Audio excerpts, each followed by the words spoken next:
Donc, maintenant que ma pâte a terminé sa fermentation, donc la première étape de fermentation qui est sur le comptoir, là, je dois préparer mon pâton à aller au frigo. Fait que je vais mettre un tout petit peu de farine, à peine, là. On veut vraiment pas trop mettre de farine. Et là, je fais le contraire. Je me mets un petit peu d'eau au bout des doigts pour aller sortir la pâte.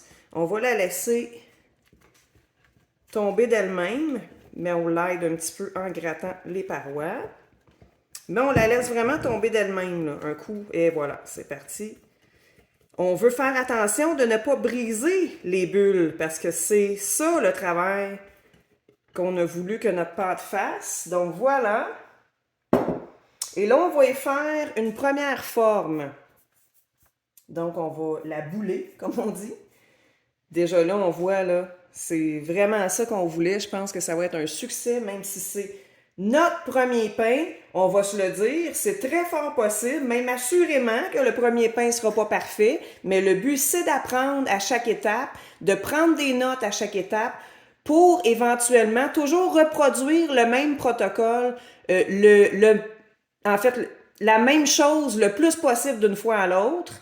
Dépendamment de notre farine, de la température chez nous, c'est tous des paramètres qui changent d'une personne à l'autre. Même si on suit une recette, on peut quand même s'adapter. Il faut s'adapter d'une fois à l'autre et de prendre des notes selon nous, chez nous, comment ça se passe. Donc là, la première forme que je vais lui faire, c'est tout simplement le boulet.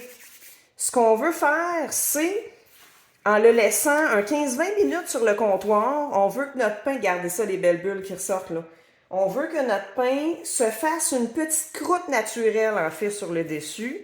Fait que je vais juste le bouler. Je le forme pas, là, je fais vraiment juste le bouler. Wow, regardez ça, les belles bulles, c'est ça qu'on veut. Wow, wow, wow, wow. Wow, magnifique. Fait qu'on veut vraiment juste lui donner une forme. Et là, je vais le laisser comme ça un 15-20 minutes pour qu'il se forme une espèce de petite croûte naturellement sur la surface. Et on se retrouve dans 15-20 minutes.